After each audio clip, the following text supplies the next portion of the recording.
بسم الله الرحمن الرحيم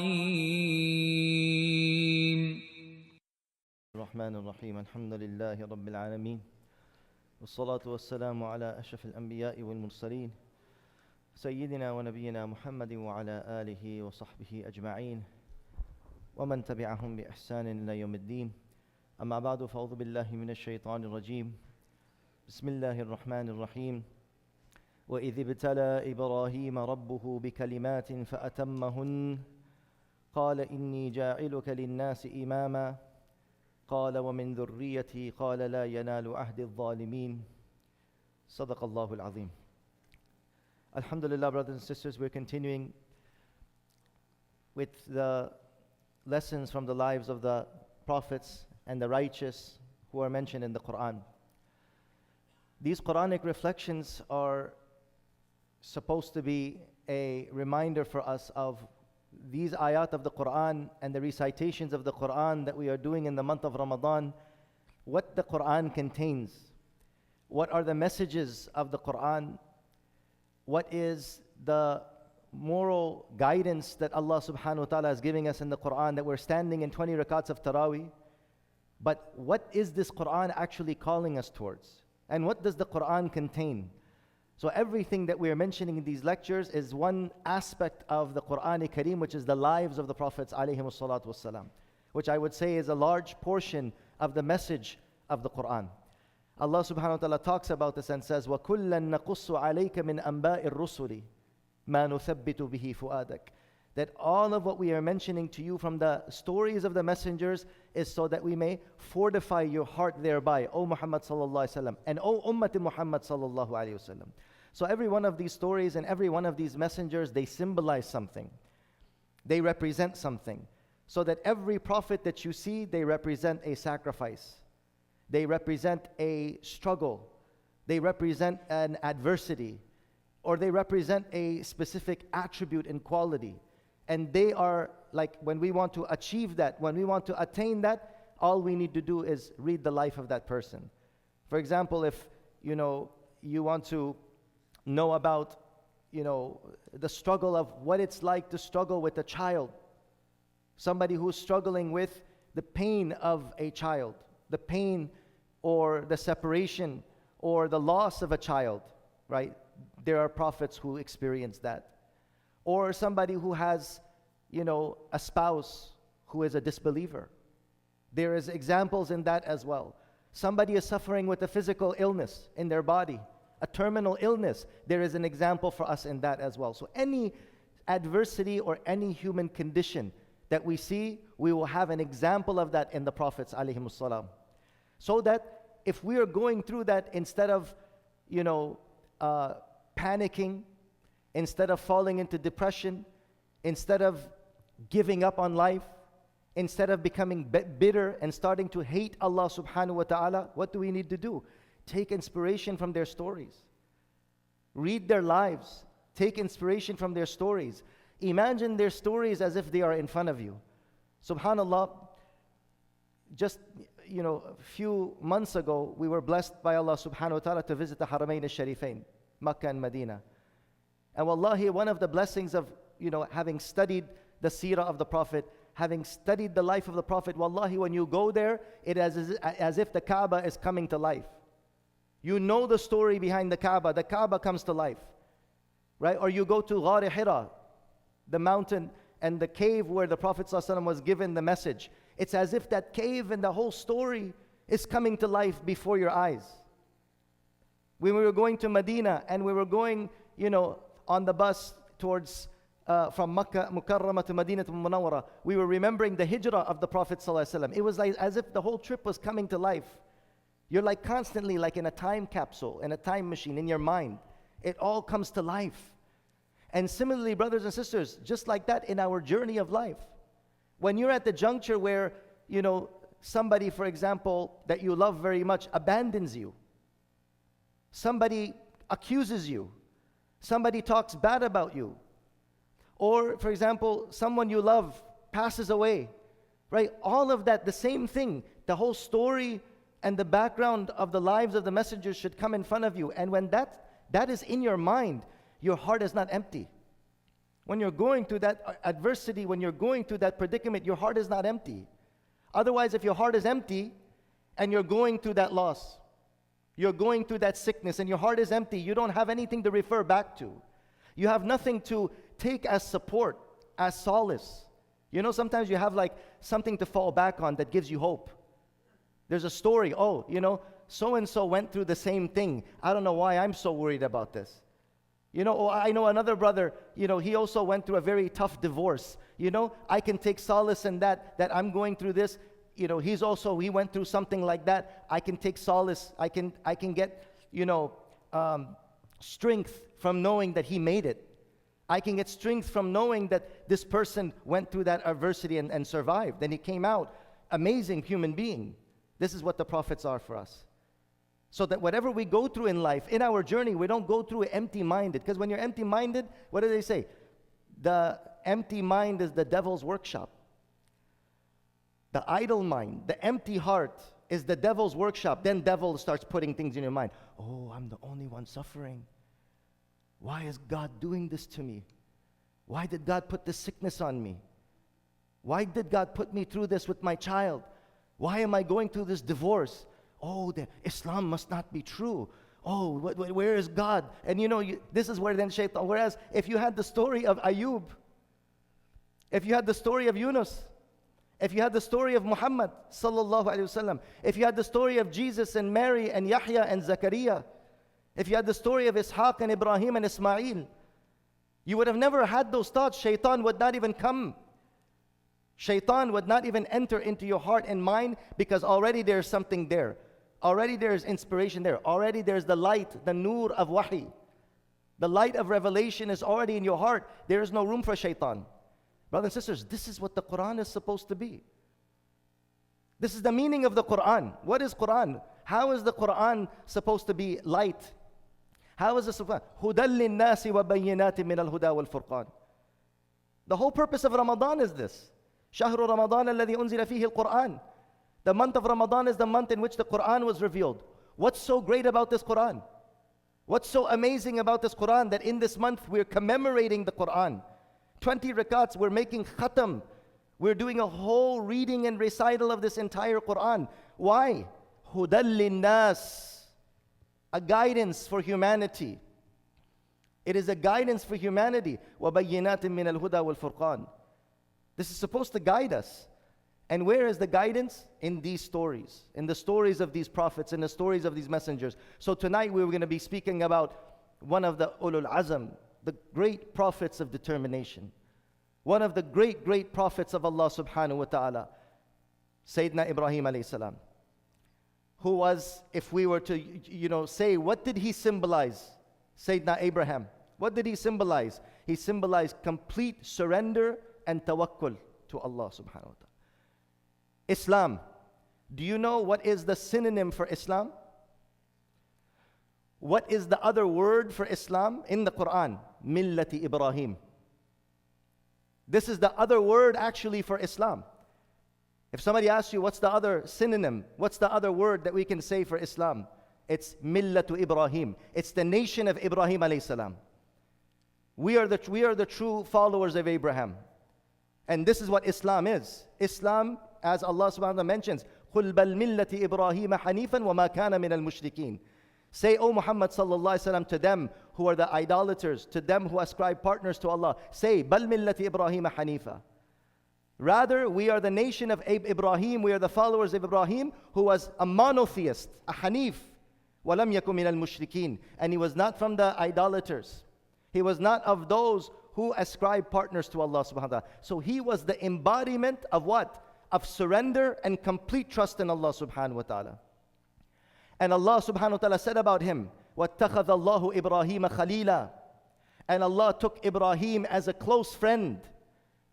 How did Allah ta'ala take Ibrahim alayhi salam as a close friend? In Surah Al-Baqarah, ayat number 123, Allah ta'ala says, وَإِذِ ابْتَلَى إِبْرَاهِيمَ رَبُّهُ بِكَلِمَاتٍ فَأَتَمَّهُنْ. And remember when your Lord took Ibrahim alayhi salam, put him through the tests. Sayyidina Ibrahim alayhi salam was put through the tests of Allah. وَإِذِ ابْتَلَى إِبْرَاهِيمَ رَبُّهُ بِكَلِمَاتٍ.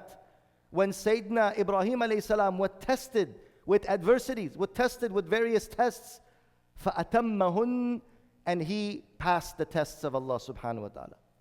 What are the tests of this world, brothers and sisters? The test of this world is yourself. The test of this world is your wealth. The test of this world is your children. The test of this world is your family, your wife, your spouse. The test of this world is your people. All of these are the various different tests. Sayyidina Ibrahim was tested at every single level. He was tested in his life. He was tested with his family. He was tested with his people. He was tested with his wealth. He was tested with his children. And he passed every single test of Allah Azza wa Jal, فَأَتَمَّهُنْ. And then when he passed those tests, what did Allah say? قَالَ اللَّهُ إِنِّي جَاعِلُكَ لِلنَّاسِ إِمَامًا. Now I will make you a leader for all humanity. You are the embodiment. You are the symbol. You are the icon of surrender. You are the icon of taslim and submission to Allah subhanahu wa ta'ala. Sayyidina Ibn Abbas radiyallahu anhu, he says, الكلمات التي ابتلى الله بهن إبراهيم فأتمهن. Number one, Sayyidina Shaykh Ibn Kathir rahimahullah, al-Imam, Imam al-Mufassirin, he says, the things that Ibrahim alayhi salam was tested were the following. Number one, فراق قومه في الله حين أمر بمفارقتهم. We know that Ibrahim alayhi salam had his people and they were idol worshippers. This is a story that everybody heard. He says, how will I teach my people that these idols are not God? These are not gods, but God is one. Not these idols. God is not kept in a temple. God is the transcendent Lord of the heavens and the earth. Oh my people, why do you worship these idols? Oh Ibrahim, don't say anything about our idols. He says, okay, then I'm going to teach you a lesson. He said, all of them, they went to the festival. And when they went to the festival, and this is young Ibrahim, he's not an old man, he's a very young man. He takes the axe, he goes inside the temple, and he says, oh idols, do you not speak? Oh idols, can you not defend yourself? Speak now, defend yourself, what I'm about to do. And he smashed every single one of the idols. But he left one idol, and he put the axe in the neck of the big idol. When all of the people returned from their festival for their worship, because when they would come back after the festival, then they would return to their idols and pay homage. When they came, all of the idols were smashed. And there was one big idol with the axe around its neck. And they said, what's happening? What's going on? Who did this to our idols? He said, oh, we know one young man, Ibrahim. Ibrahim, he was the one that was talking about our idols. He was the one. Let's go bring him. Bring him in front of everyone. They brought him. He said, oh Ibrahim, what did you do? You were the only one that didn't go. What did I do? Ask the idols. You worship them. They're almighty idols. They're almighty gods. Ask your gods. How could I smash your gods? Your gods are the all-powerful, almighty gods. Ask the big one. He has the axe around his neck. The big one did it. All of a sudden they said, oh Ibrahim, you know that our idols can't talk? You know that our idols cannot speak?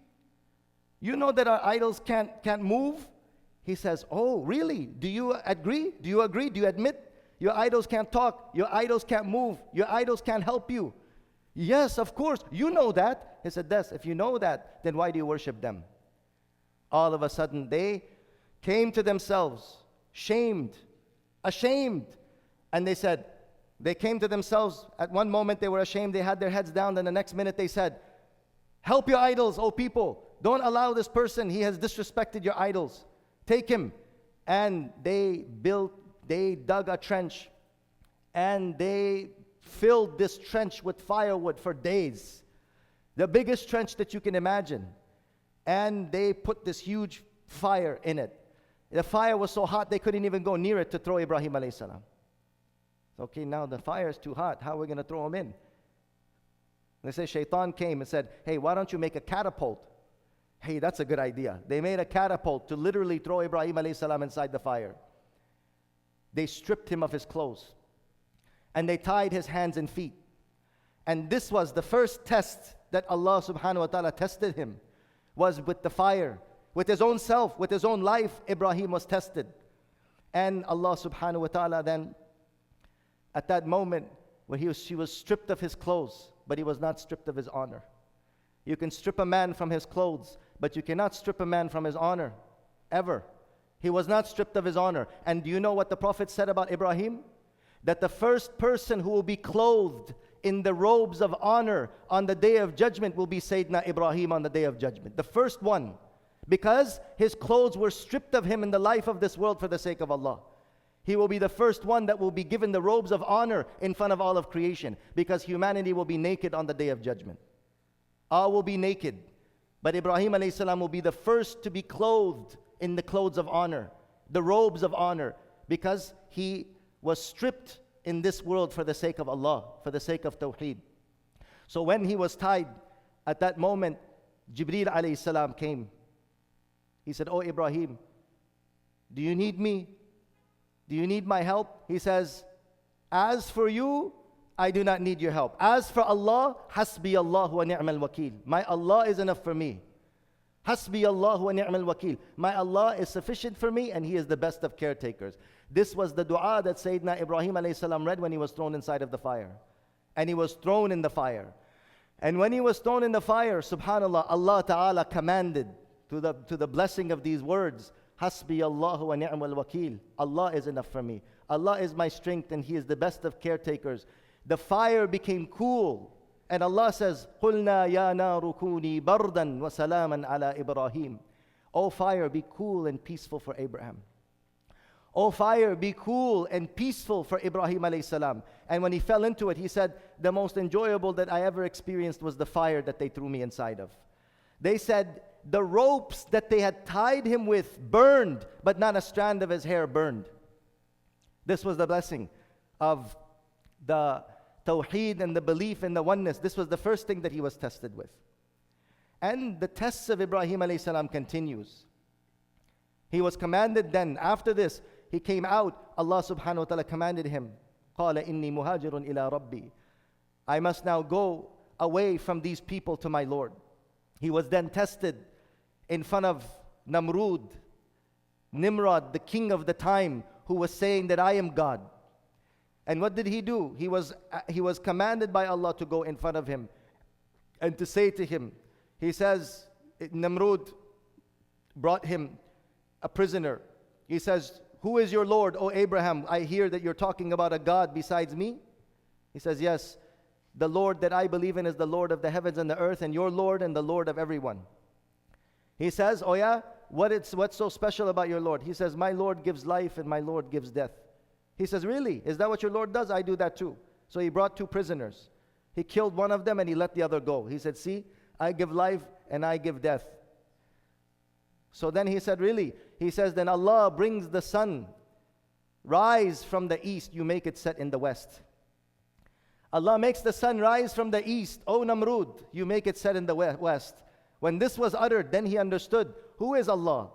Allah is the one whose power is unmatched. He became silent and he became ashamed of himself. The story continues. Sayyidina Ibrahim alayhi salam again was tested. He was tested, and as not in any particular order, Allah Azza wa Jal, after a very long time, gave him a son. He was tested with his children as well. That at the age of 90, still Sayyidina Ibrahim alayhi salam did not have children. So those who have not had children, or they're having difficulty having children, understand that the Anbiya alayhimus salam, the prophets, were the most beloveds to Allah, also went through this difficulty. They also went through this hardship. And at the age, they say at the age of above 90, Sayyidina Ibrahim alayhi salam was blessed with Ismail. And at that age when Sayyidina Ismail was blessed, once this child started, becoming of age and becoming older and walking with his father, فَلَمَّا بَلَغَ مَعَهُ السَّعْيَ. When this boy started to play with his father and walk with his father at the side and work with his father and go everywhere, side to side, imagine how much the love of this child became ingrained in the heart of Ibrahim. He was already tested with his life. He was already tested with, the attempts of being assassinated. and the attempts of being thrown inside of a fire. And he was already tested by being commanded to leave his people and leave his land.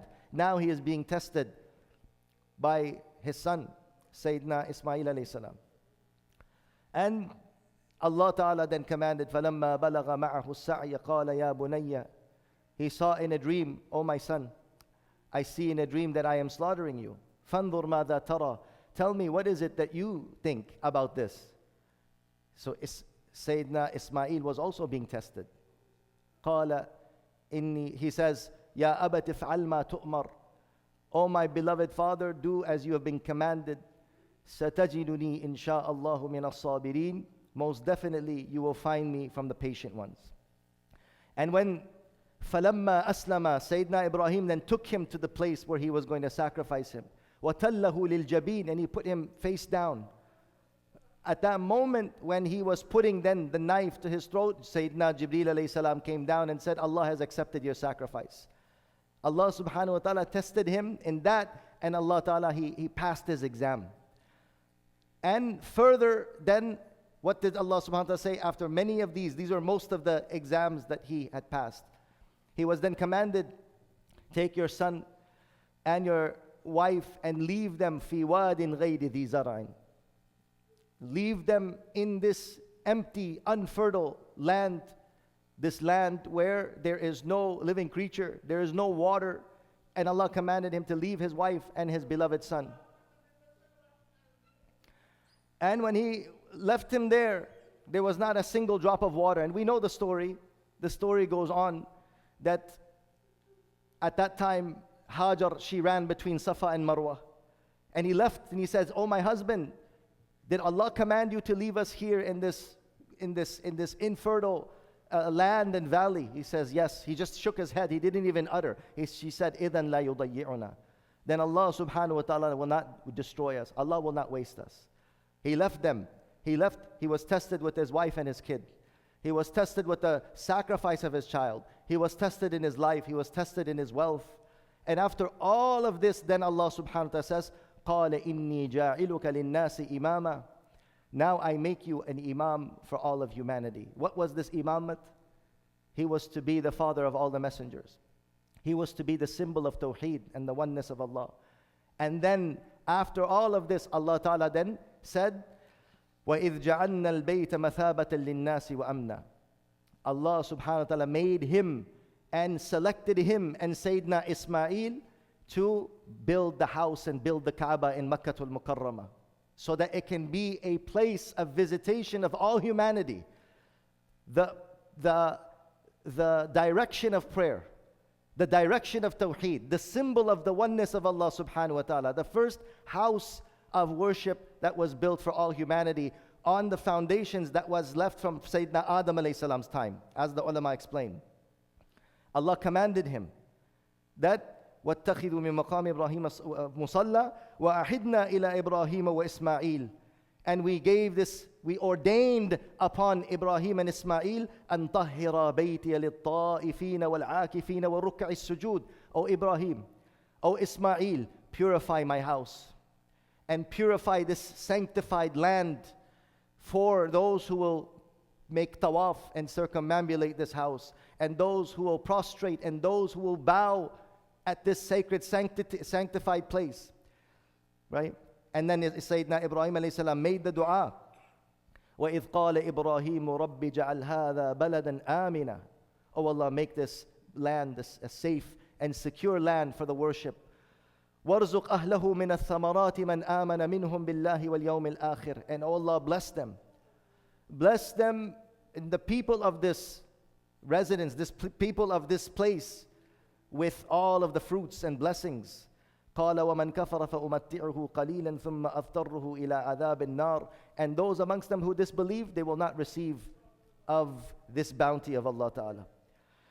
وَإِذْ يَرْفَعُ إِبْرَاهِيمُ الْقَوَاعِدَ مِنَ الْبَيْتِ. And this was the ultimate sacrifice, and this was the ultimate service that Allah wanted to take from Ibrahim and Ismail, was to establish the Kaaba. That was going to be the place of visitation for humanity till the end of time. And they said, رَبَّنَا تَقَبَّلْ مِنَّا إِنَّكَ أَنْتَ السَّمِيعُ الْعَلِيمُ. Oh Allah, accept of us.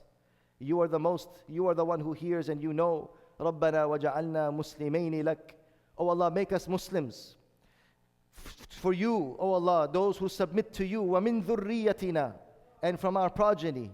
أُمَّةً مُسْلِمَةً لَكَ, such a ummah that will be in complete surrender to you.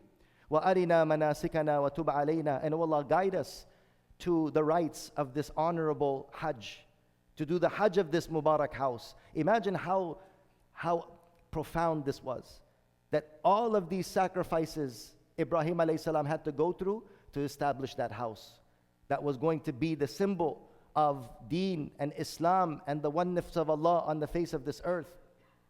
And he continues, رَبَّنَا وَبَعَثْ فِيهِمْ رَسُولًا. Ibrahim alayhi salam says, and oh my Lord, send to them a messenger from amongst themselves, yani Muhammad sallallahu alayhi wa sallam, يَتْلُو عَلَيْهِمْ آيَاتِكَ, who will recite the verses to them, وَيُعَلِّمُهُمُ الْكِتَابِ, and teach the wisdom and teach the Quran to them, وَيُزَكِّيهِمْ, and he will purify them, إِنَّكَ أَنْتَ الْعَزِيزُ الْحَكِيمُ. And then finally, this example, this symbol, the one who had sacrificed so much for the sake of Allah subhanahu wa ta'ala, Allah ta'ala says, if you're not going to take him as an example and you're not going to follow him, then he says, وَمَنْ يَرْغَبُ عَنْ مِلَّةِ إِبْرَاهِيمَ إِلَّا مَنْ سَفِهَ نَفْسَهُ. And who will turn away from the way of Ibrahim alayhi salam except the one who has made a fool of himself? Meaning there is no other example better for us than Sayyidina Ibrahim, who did not have any crookedness in his faith, who was the most perfect example in his sacrifices and everything that he did. وَلَقَدْ اصْطَفَيْنَاهُ فِي الدُّنْيَا, and Allah subhanahu wa ta'ala had selected him in the life of this world. وَإِنَّهُ فِي الْآخِرَةِ لَمِنَ الصَّالِحِينَ, and he was in the hereafter from amongst those who will be the righteous. إِذْ قَالَ لَهُ رَبُّهُ أَسْلِمْ. And this was the epitome of the symbolism in Ibrahim alayhi salam, that when his Lord told him submit and surrender, he said, أَسْلَمْتُ لِرَبِّ الْعَالَمِينَ, I have surrendered myself to the Lord of the worlds. May Allah subhanahu wa ta'ala allow us to learn from the sacrifices of Sayyidina Ibrahim alayhi salam and his surrender and his submission to Allah. Wa akhiru da'wana alhamdulillahi rabbil alameen.